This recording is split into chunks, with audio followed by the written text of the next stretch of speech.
Supreme court में आजकल काफी इंपॉर्टेंट मैटर्स की चर्चा चल रही है। अब वो आप मैरिटल रेप केस की बात करें या आर्जिकल मेडिकल रेप केस की। पर्सनल लिबर्टी के अलावा अब सीजे डीवाई चंद्रचूड़ ने कोर्ट में इन्वायरमेंटल मैटर्स को भी हाईलाइट किया है, और जिसमें और कोई स्टेट नहीं बल्कि दिल्ली स्टेट की मुसीबतें सामने आई है। दिल्ली स्टेट की अभी दो मुश्किलें काफी तेज हो गई है, जहाँ पहला ट्री फेलिंग का मामला सामने आया है। आम आदमी पार्टी सरकार के साथ साथ इस केस में अब एलजीवी के सक्सेना को भी कई बार फटकार पड़ी है कि भला बिना सुप्रीम कोर्ट के परमिशन दिए दिल्ली में पेड़ कैसे कटे हैं। इस मामले में ट्विस्ट एलजी ने अभी ये ला दिया है, ये ऐड करते हुए कि उन्हें पता ही नहीं था कि सुप्रीम कोर्ट की परमिशन भी लेनी पड़ेगी पेड़ कट करवाने के लिए। इस ट्री फेलिंग के अलावा दिल्ली में दिवाली के समय एक प्रॉब्लम और पैदा होती है, और वो है एयर पॉल्यूशन का। इस एयर पॉल्यूशन में एक कंट्रीब्यूटिंग फैक्टर बनता है स्टबल बर्निंग, जिसकी वजह से पंजाब और हरियाणा की सरकारें भी इस मामले में लिपटा जाती है। लेकिन इस केस की हियरिंग में भला यूनियन गवर्नमेंट को सुप्रीम कोर्ट की डांट कैसे पड़ी है, चलिए देखते हैं। आपको बता दें कि the supreme court is hearing the MC Mehta case on air pollution in the Delhi NCR, जिसका सोल फोकस है एयर क्वालिटी मैनेजमेंट को ठीक करने का। और इस मामले में स्टेट्स ऑफ पंजाब और हरियाणा को भी फटकार लग रही है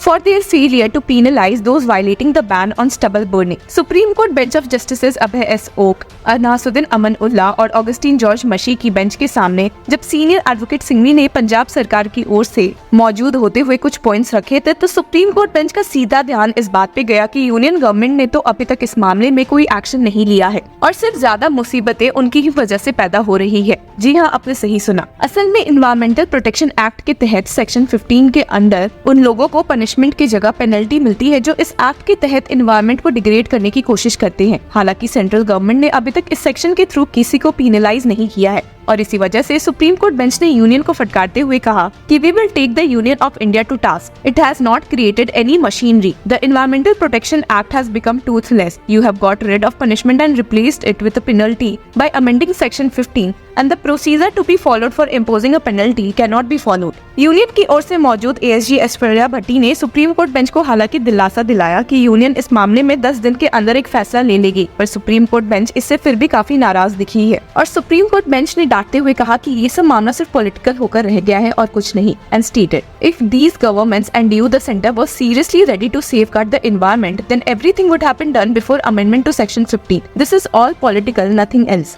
अब जब सीनियर एडवोकेट सिंघवी ने पंजाब सरकार की ओर से कहा कि इन मामले में स्टेट गवर्नमेंट ने एक्शंस लिए हैं, तो सुप्रीम कोर्ट बेंच उनके पीछे पड़ गई कि आपके तो चीफ सेक्रेटरी ने एडवोकेट जनरल ऑफ पंजाब को फॉल्स स्टेटमेंट्स प्रोवाइड किए थे, आप उस पर ही सफाई दे। The bench stated, you must answer why you gave a false statement to the Advocate General of Punjab that a request has been made to central government for funds for tractors and diesel for farmers. We will issue contempt. We are not leaving you. इस सवाल का पलट जवाब देते हुए senior advocate अभिषेक सिंघवी ने supreme court bench को कहा कि we will be taking stringent action as we proceed forward। पर सुप्रीम कोर्ट बेंच अभी भी काफी शॉक दिखी थी, जिसमें से जस्टिस अभय S ओक ने कंसर्न रेज करते हुए कहा कि स्टेट गवर्नमेंट के अलावा सेंट्रल गवर्नमेंट को ही इस मामले में एक कदम उठाना पड़ेगा, and added, this is troubling. The law allows you to prosecute. Our orders indicate a consistent failure to comply on their part, yet you are only issuing a notice. They will submit lengthy replies and you will continue granting hearings which provides them with the opportunity to contest those orders। और पंजाब सरकार के द्वारा false statements के point पर वापस से डांटते हुए सुप्रीम कोर्ट बेंच ने स्टेट किया, वो instructed you to make this statement, we may issue a contempt notice, the chief secretary must clarify. वो directed the advocate general but he is unable to provide an answer.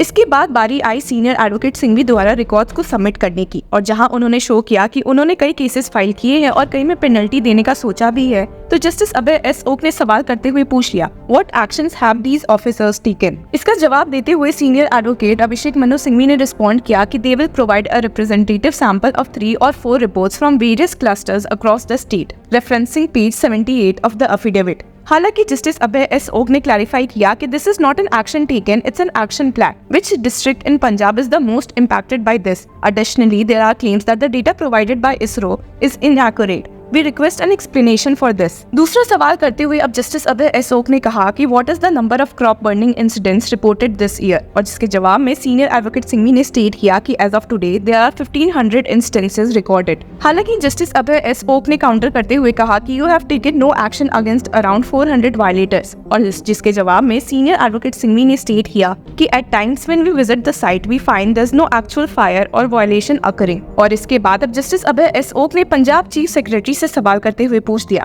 why was a fine imposed on only around 400 individuals when 1084 cases were filed? Why are others being overlooked? इस मामले में पंजाब के chief secretary ने कहा कि our officers analyse the situation and in cases of minor infections. लेकिन justice Abhay S Oka ने इस मामले में वापस से कहा, the least you should do is collect fines from all 1084 cases. You have only recovered from 473। हालांकि चीफ सेक्रेटरी ने वापस से कहा कि we aim to ensure that not a single violator escapes punishment. That's not the case. Some individuals repeatedly offend while others resist paying compensation. We have seen success through a balanced approach to both issues. पर chief secretary के इतने assurances के बाद भी justice Abhay S Oka ने कहा कि we remain very skeptical about this. Your statement should instill confidence in the court. The reduction in numbers indicates a lack of proper recording and action. How can the number drop from 10,000 to 400? You haven't provided figures on the compensation recovered. इसके बावजूद भी chief secretary ने अपने जवाब में कहा कि we have provided machines for stubble disposal which has helped decrease the number of fires. लेकिन बेंच ने वापस से काउंटर किया कि the reduced numbers indicate a lack of proper recording and action. How can the amount drop from 10,000 to 400? You haven't provided any figures on the compensation recovered.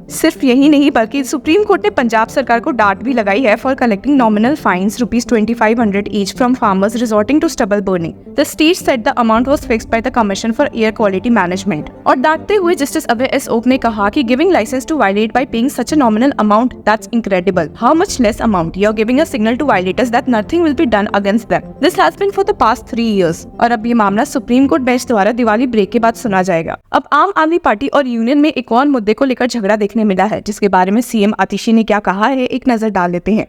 पिछले कुछ दिनों से दिल्ली में चाहे यमुना में प्रदूषण का स्तर हो, चाहे दिल्ली में हवा में पोल्यूशन का स्तर हो, AQI बढ़ना हो, ये सब दिल्ली वाले देख रहे हैं।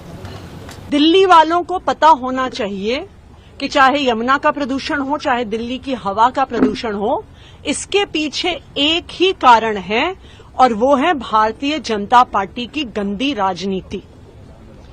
आज दिल्ली के पानी में, यमुना में प्रदूषण क्यों हो रहा है? क्योंकि हरियाणा और उत्तर प्रदेश अपना इंडस्ट्रियल अनट्रीटेड वेस्ट यमुना नदी में भेज रहे हैं, वजीराबाद बैराज पे भेज रहे हैं, कालिंदी कुंज बैराज पे भेज रहे हैं। हमने देखा कि किस तरह से कालिंदी कुंज बैराज पे लगातार झाग बन रही है, कैसे सिर्फ अभी दिवाली और छठ के समय बन रही है, क्योंकि जानबूझकर इस समय हरियाणा और यूपी का गंदा पानी, इंडस्ट्रियल वेस्ट का पानी दिल्ली भेजा जा रहा है। उसका एक और उदाहरण हम कल से भी देख रहे हैं कि वजीराबाद बैराज पे जो यमुना का पानी भेजा जा रहा है, उसमें अमोनिया का लेवल बहुत बढ़ गया।